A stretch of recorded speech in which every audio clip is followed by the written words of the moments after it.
Hi, babes. Ba't Hi. para kang na-shock? No. Ha? Alam mo, babes, pinapunta ako dito ng mama't papa mo. Kasi ayaw mo daw bitiwan ng trabaho mo, kaya nandito ako para sunduin ka na. Tinatapos ko lang yung mga, matagal kasi ako mag-leave, so tinatapos ko lang yung mga kailangan. Babes, you look tense. No!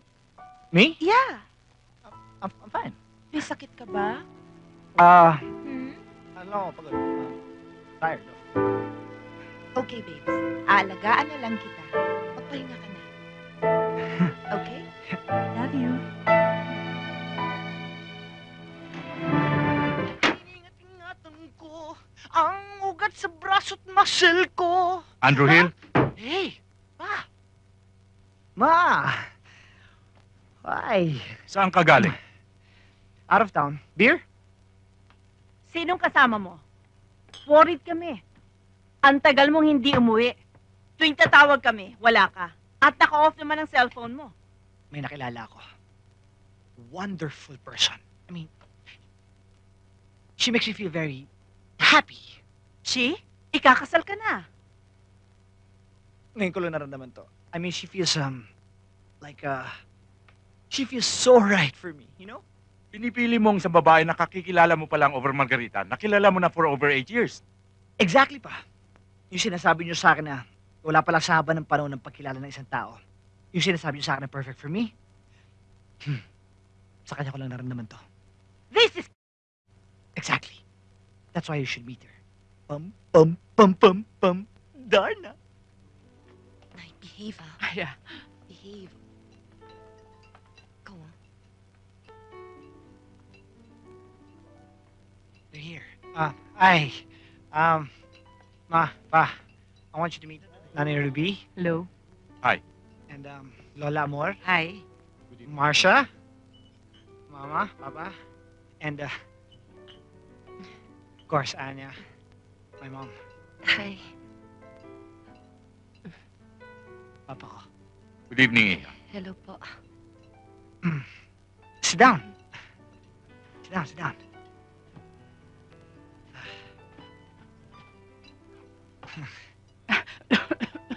Excuse me. Masama yan sa baby ko eh. Buntis kayo? Yes, my third. Anong okasyon? Birthday mo ba, Andrew? Hindi ho. Dumalaho kasi ang mama at papa ko, kaya gusto kong magkakilala kayong lahat. Parang acquaintance party. Hindi ba tayo mag-order? Gutom na ako eh. Waiter. Enjoy your food. Ay, biskotso? Lola, hindi biskotso yan. Crouton dyan. Kuto? Hindi niyo sinamang daddy ni Anya. Ah, hindi na. Nasa trabaho pa siya, right? Hindi naman, hindi. Byuda na ba kayo? Not really, hindi naman. Ay, no? hindi po. Ikakasal pa lang po si nanay. Aha. Wala na yung dati niyang mga asawa. Iba na ito ngayon. Ah. Hmm.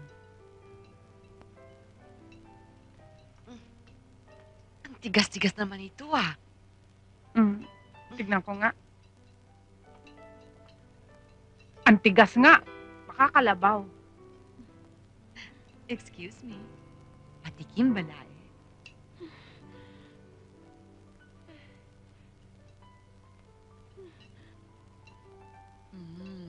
Lambot. Galing mo talagang umorder. Lambot. Pasensya na kayo.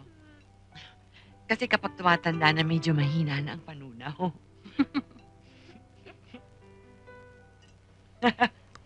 Maluwag ang pustiso ko.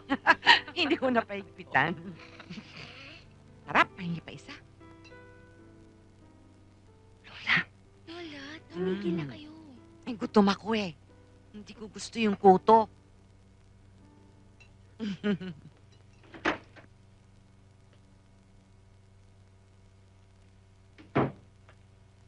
Anya, my son is very fond of you.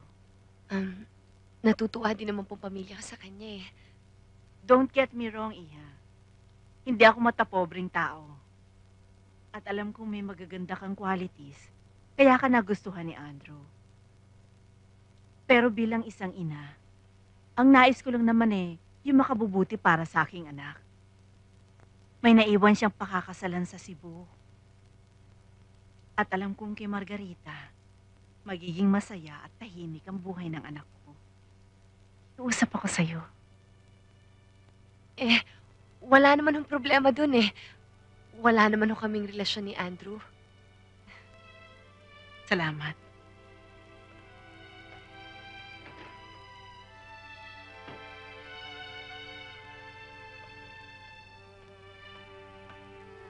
Good morning, ma'am. Yes, saan ho yung room ni Mr. Andrew Castro? Alam niyo ho bang darating kayo? Actually, surprise visit lang. Ganun ba? Room 502? 502. Yes, Thank ma'am. you.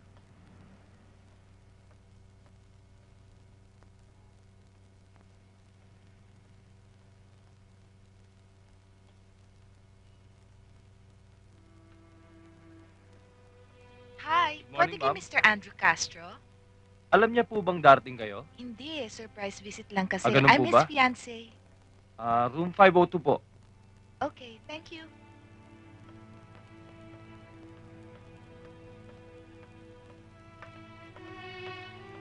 Hi.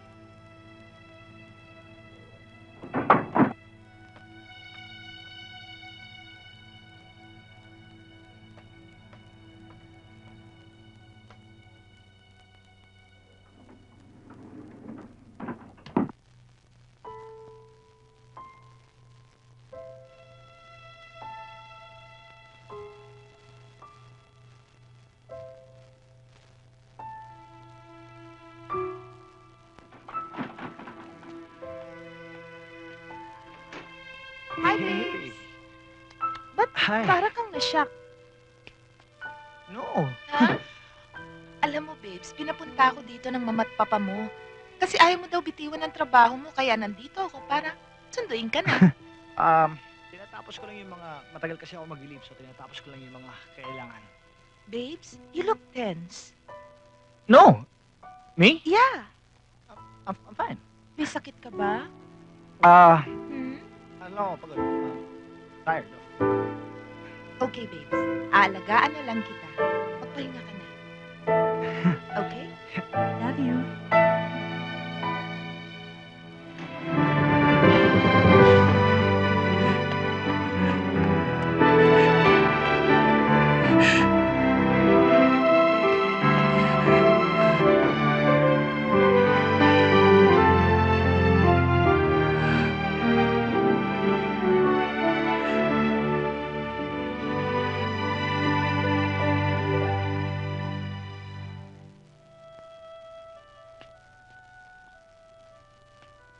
Babes, kailan ka uwi for our wedding rehearsal?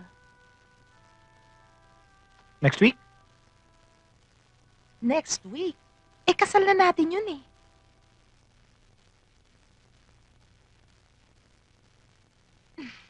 Just joking.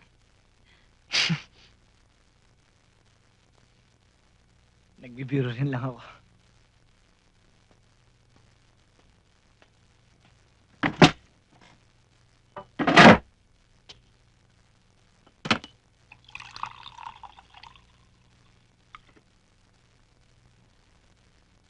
Babes, is there something wrong?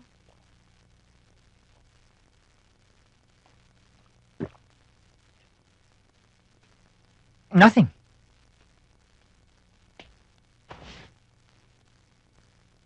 Are you having doubts?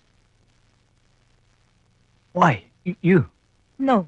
All I want is just to be your wife and raise your children. Kaya nga tayo magpapakasal eh. Bakit? Bakit ano? Bakit tayo magpapakasal? Because.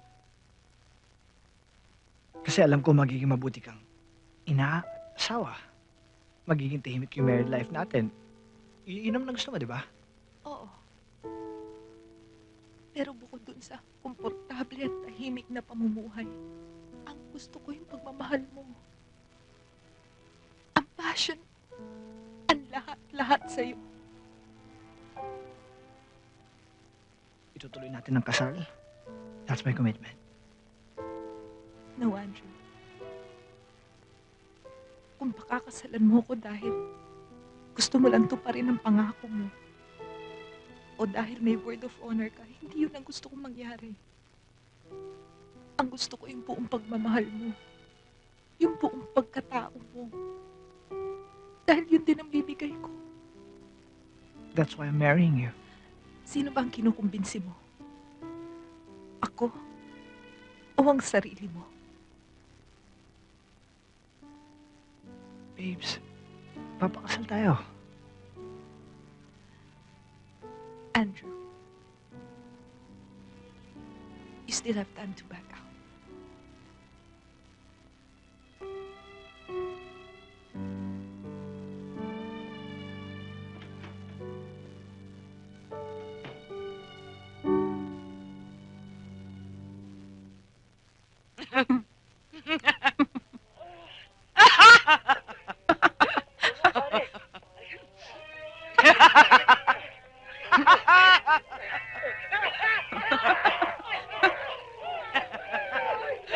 Oh, shit.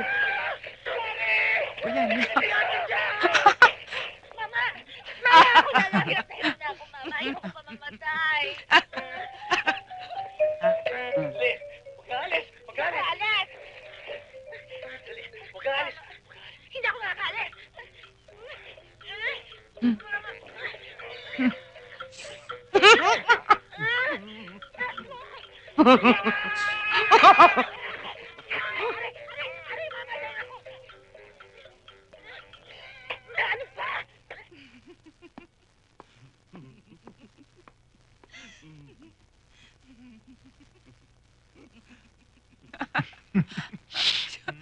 Mabango talaga.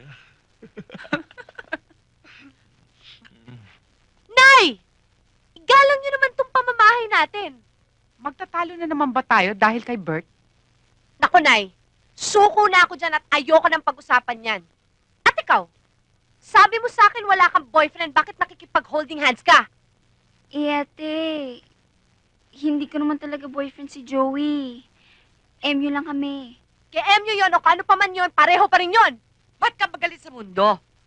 Kung ayaw mo mag-boyfriend, bakit mo dinadamay lahat ng mga tao dito? Ella, gusto ko lang namang ilagay sa lugar eh. Ayoko lang namang nakikipagligawan siya sa labas ng bahay eh. Anong sasabihin sa kanya ng ibang tao? Cheap siya! Parang kami ng lola mo. Ganun ba?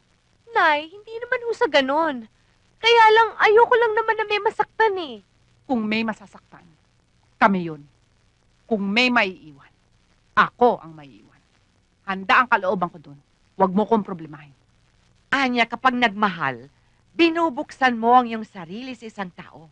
Kaya isinusugal mo ang iyong sarili para lumigaya o masaktan. Walang garansya na kapag nagmahal ka, hindi ka masasaktan. Hindi mo mapipigilan yon. Palibhasa ikaw. O, sige na. Sige na. Kayo na ang tama. Ako na naman ang may diferensya. Magmula ngayon, hindi ko na kayo papakialaman. Bahala na kayo sa buhay nyo!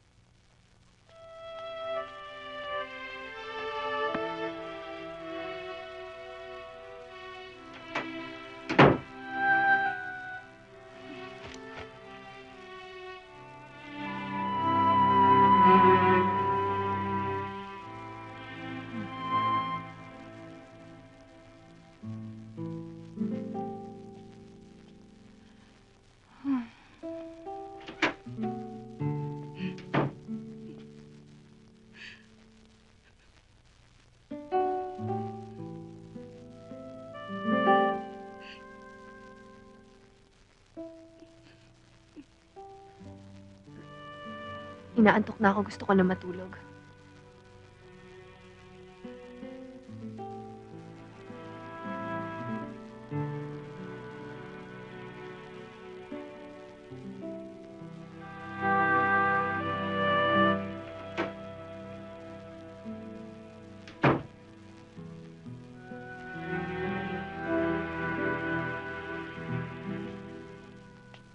Mang Val, alam niyo na ho ba kung saan pupunta? Opo, ma'am. Nakapag-deliver na ako dun eh. Mang Half Day, bahala na ho kayo ah. Ingat kayo ah. Tara.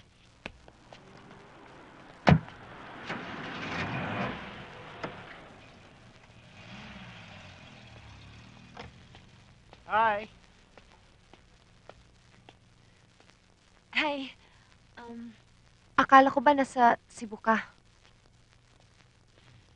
Hindi ako natuloy eh.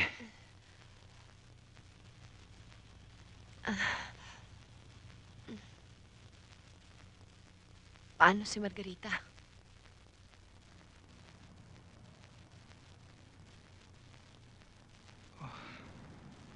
Nasa Cebu. Eh, ba't nandito ka?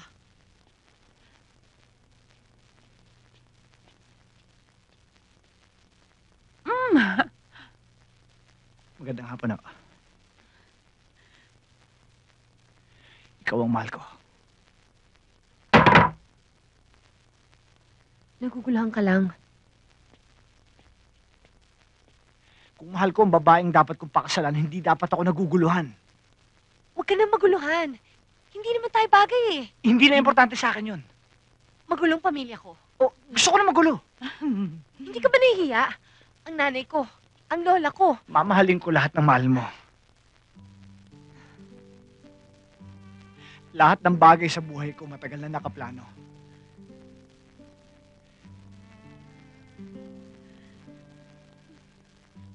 Ikaw, wala ka sa plano ko.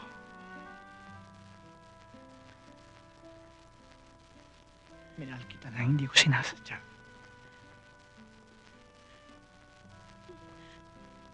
Galit ako sa mga lalaki. Dahil wala na kayong ibang ginawa kundi iwan ang pamilya ko. Higit sa lahat, galit ako sa sarili ko. Dahil ikaw ang kauna-unahang lalaking minahal ko!